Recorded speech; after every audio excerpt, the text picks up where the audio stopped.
अस्सलामुअलैकुम बच्चों। ठीक है, आज हम फिजियोलॉजी हमने स्टार्ट की थी बच्चों। आज का जो हमारा टॉपिक है ना वो है बोन। देखो बच्चों, आपकी बॉडी में ना जो स्ट्रक्चर प्रोवाइड करता है ना वो बोन ही प्रोवाइड करता है। जैसे कि अगर किसी का एक्सीडेंट हो जाए और खुदा ना खास्ता अगर किसी भी हिस्से की, हाथ की, पाँव की, किसी जगह की भी कोई बोन फ्रैक्चर हो जाए, टूट जाए, तो वो उसको उठाने के काबिल नहीं रहता। ठीक है, तो इसी तरह बोन्स आपकी बॉडी में कंक्रीट, जिस तरह यानी कि हम घर बनाते हैं उसमें सरिया लगाते हैं, ठीक है, सरिया उसको एक स्ट्रक्चर प्रोवाइड कर रहा होता है। इसी तरह आपकी जो शेप है, आपका जो स्ट्रक्चर है, वो किसने प्रोवाइड किया हुआ है? आपके बोन्स ने किया हुआ है। हम सिंपल सी अगर हम बात करें तो देखो, आपका जो फेस है, ठीक है, इसमें जो भी इंसान का फेस होता है ना वो उसकी बोन की वजह से वो स्ट्रक्चर बन रहा होता है उसका। ठीक है, मतलब कुछ थोड़ा बहुत अगर फैट वगैरह आ जाए तो थोड़ा चेंज हो जाता है, लेकिन जो मेन स्ट्रक्चर है वो किसकी वजह से बन रहा होता है? आपकी बोन की वजह से बन रहा होता है। अच्छा बच्चों, बोन होती क्या है? देखो बच्चों, बोन एक टाइप का कनेक्टिव टिश्यू है। ठीक है, आपकी हमने पढ़ते थे ना 4 टाइप के कनेक्टिव टिश्यूज़ होते हैं आपकी बॉडी में, तो एक ये बोन्स भी क्या है? कनेक्टिव टिश्यू है। ठीक है, बाकी जिस तरह बाकी और जो कनेक्टिव टिश्यूज़ हैं ना, उनकी हर एक की क्या है? डिफरेंट खसूसियात हैं। उनमें से जो आपकी बोन्स है उसकी खसूसियत क्या है? वो क्या है? स्ट्रॉन्ग है। ठीक है, दूसरी क्या है? ड्यूरेबल है, मतलब बहुत ज़्यादा स्ट्रॉन्ग है। ठीक है, और ड्यूरेबल भी है, मतलब आपके वज़न को उठा सकती है। आप कोई और वज़न उठाते हो उसको भी बेयर कर सकती है। ठीक है, इजीली ब्रेकेबल नहीं है और इजीली डिफॉर्मेबल नहीं है। ये सारे के सारे जो करेक्टरिस्टिक है वो किसके हैं? आपकी बोन्स के हैं।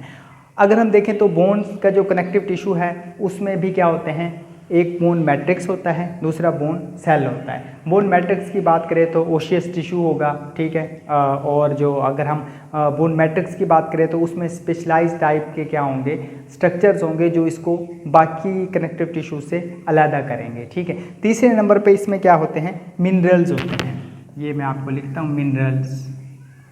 ठीक है, मिनरल्स में क्या होते हैं? आपकी कैल्शियम होती है, फास्फेट होती है। जिस तरह हम कहते हैं ना, अगर हड्डियां कमज़ोर हैं तो दूध पिलाओ। दूध बहुत ज़्यादा बड़ा सोर्स है कैल्शियम का। ठीक है, तो इसी तरह हड्डियों को मजबूत करने के लिए कैल्शियम दिया जाती है। तो आपकी बॉडी में जो बोन्स होती हैं उसका एक मेन जो यानी कि कंपोनेंट होता है वो उसके मिनरल्स होते हैं, जो उसको क्या कर रहे होते हैं? मज़ीद स्ट्रॉन्ग कर रहे होते हैं। ठीक है, ये मिनरल्स आपकी बोन्स में यानी कि इंटीग्रेटेड होते हैं, मतलब चिपके हुए होते हैं, जो आपकी बोन्स को मज़ीद स्ट्रॉन्ग करते हैं। अगर इन मिनरल्स की कमी होगी तो आपकी बोन्स वीक होना शुरू हो जाएगी। ठीक है, ये अक्सर आपको मिसालें मिलती हैं। ठीक है, जो लोग दूध नहीं पीते या जिनकी हड्डियां कमज़ोर होती हैं उसकी रीज़न एक ये भी होती है कि उनमें कैल्शियम की कमी हो जाती है। अच्छा, आगे हम देखें तो बोन्स के जो कनेक्टिव टिश्यू है, ठीक है, वो 2 चीज़ों से मिलकर बना हुआ है। एक बोन सेल से मिलकर बना हुआ है, दूसरा बोन मैट्रिक्स से मिलकर बना हुआ। अगर हम बोन सेल्स की बात करें तो जो सेल्स है ना वो 3 टाइप्स के होते हैं। एक क्या होता है? ओस्टियोसाइट्स होते हैं, ओस्टियोब्लास्ट होते हैं और ओस्टियोक्लास्ट होते हैं। ठीक है, इनमें डिफरेंस क्या है? ओस्टियो जो साइट है ना वो बोन मिच्योर सेल है। एक जो बोन है उसका जो मिच्योर सेल है उसको हम क्या कहेंगे? ओस्टियो साइट कहेंगे। ठीक है, ओस्टियोब्लास्ट ये होते हैं बोन फार्मिंग सेल। बी से याद रखिएगा, bone forming cell, bone forming cell. ठीक है, जो सेल बन रहे होते हैं, जो नए मतलब बोन्स बना रहे होते हैं, उन्हें हम क्या कहते हैं?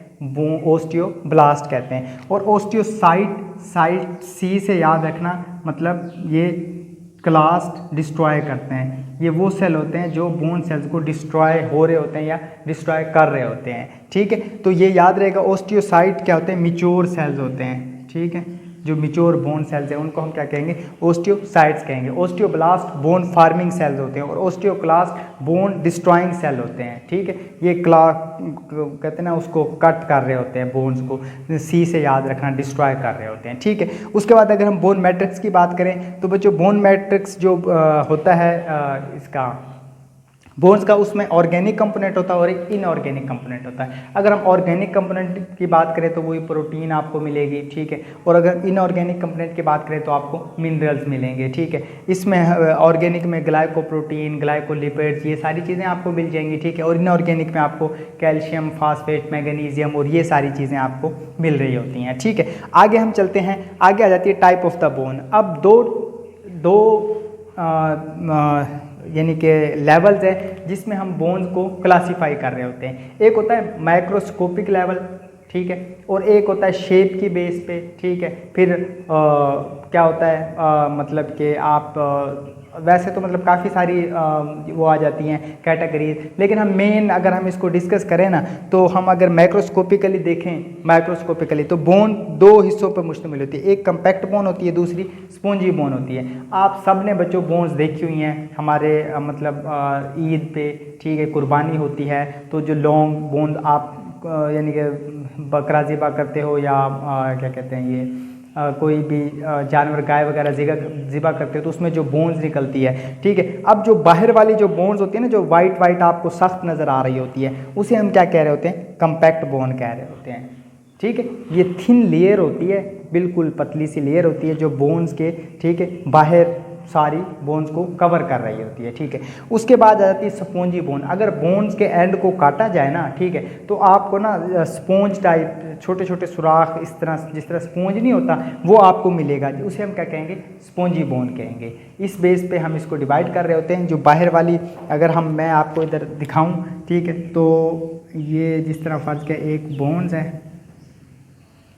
ठीक है, ड्राइंग अपनी इतनी ज़्यादा अच्छी नहीं है, तो इसमें जो एंड है ना, एंड ठीक है, इसको अगर आप कट करें तो जो बाहर की जो लेयर है ना वो तो होगी आपकी कम्पैक्ट बोन की, लेकिन अंदर आपको ना ऐसे छोटे छोटे छोटे छोटे बहुत सारे सुराख मिलेंगे जिसे हम क्या कहेंगे? स्पॉन्ज बोन कहेंगे, ठीक है। उसके अलावा जो इसकी हम डिवीजन मतलब क्लासिफिकेशन करते हैं लॉन्ग बोन्स और शॉर्ट बोन। देखो आपके बॉडी में ना बहुत सारी बोन्स हैं जो साइज़ में बड़ी हैं, तो उन्हें हम लॉन्ग बोन कहते हैं, और बाकी जो हैं उन्हें हम शॉर्ट बोन कहते हैं। अब लॉन्ग बोन की बात करें तो हम इंसान की बात करें तो आपकी हाथों की, ठीक है, दोनों हाथों की जो बोन्स हैं वो लॉन्ग बोन कहलाती है। पाँव की जो बोन्स हैं वो लॉन्ग बोन, जिस तरह ह्यूमरस है, फ्यूमर है, अल्ना है, रेडियस है, टीबिया है, फिबुला है, ये क्या है? आपकी लॉन्ग बोन है। अब इनकी प्रॉपर्टी क्या होती है कि लॉन्ग बोन जो होती है ना वो दरमियान वाला जो हिस्सा होता है, ठीक है, वो उसका क्या कहलाता है? डायफिसिस कहलाता है, और जो एंड बना रहा होता है, ठीक है, वो एपिफिसिस कहला रहा होता है, ठीक है, यानी कि उसमें अंदर कम्पैक्ट और स्पॉन्जी बोन मैंने आपको पहले बता दिया है, ठीक है।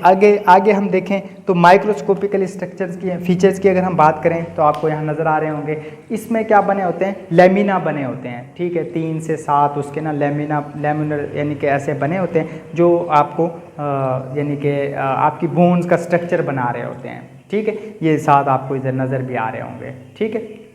अच्छा, आगे अगर हम बात कर लेते हैं इसके फंक्शंस की बात कर लेते हैं। देखो बच्चे, बोन्स आपकी बॉडी में बहुत अहम यानी कि जो फंक्शंस है ना वो प्रोवाइड कर रही होती है, ठीक है। सबसे पहला इसका जो मेन फंक्शंस है वो क्या है? चलो मैं आपको ना यहाँ इसको थोड़ा सा रेज कर लेते हैं। हाँ,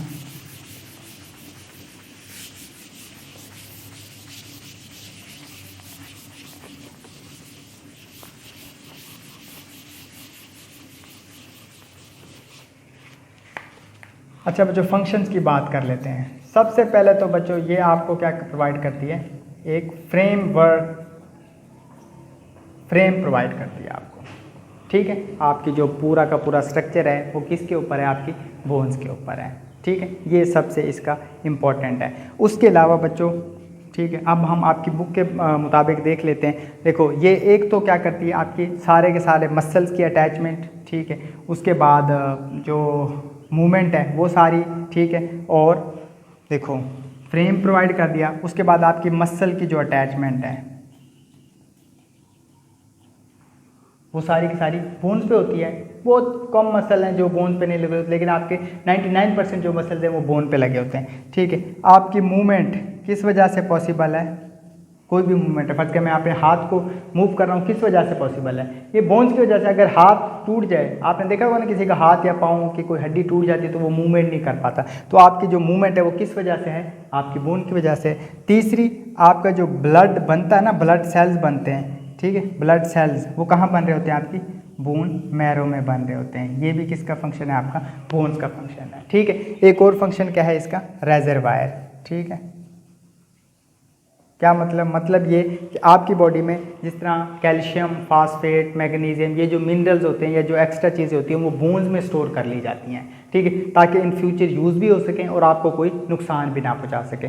जैसे कि अगर आपके ब्लड लेवल में जैसे कैल्शियम का लेवल ज़्यादा होगा तो बॉडी क्या करेगी, बॉडी ब्लड कैल्शियम से निकाल के आपकी बोन में डाल देगी, ठीक है। और अगर कभी भी कैल्शियम की मिकदार आपके ब्लड में कम होगी तो वो आपकी बोन से निकाल के आपके ब्लड में डाल देगी, ताकि नॉर्मल जो फंक्शंस हैं वो चलते रहें, ठीक है। तो इसी तरह जो आपकी बोन्स हैं ये एज ए रेजरवायर भी काम करती हैं। वैसे तो और भी यानी कि बोन्स के काफ़ी सारे काम हैं, लेकिन आपके बस इतने ही यानी कि बुक में लिखे हुए, तो आपको यही आने चाहिए अच्छे से, ठीक है।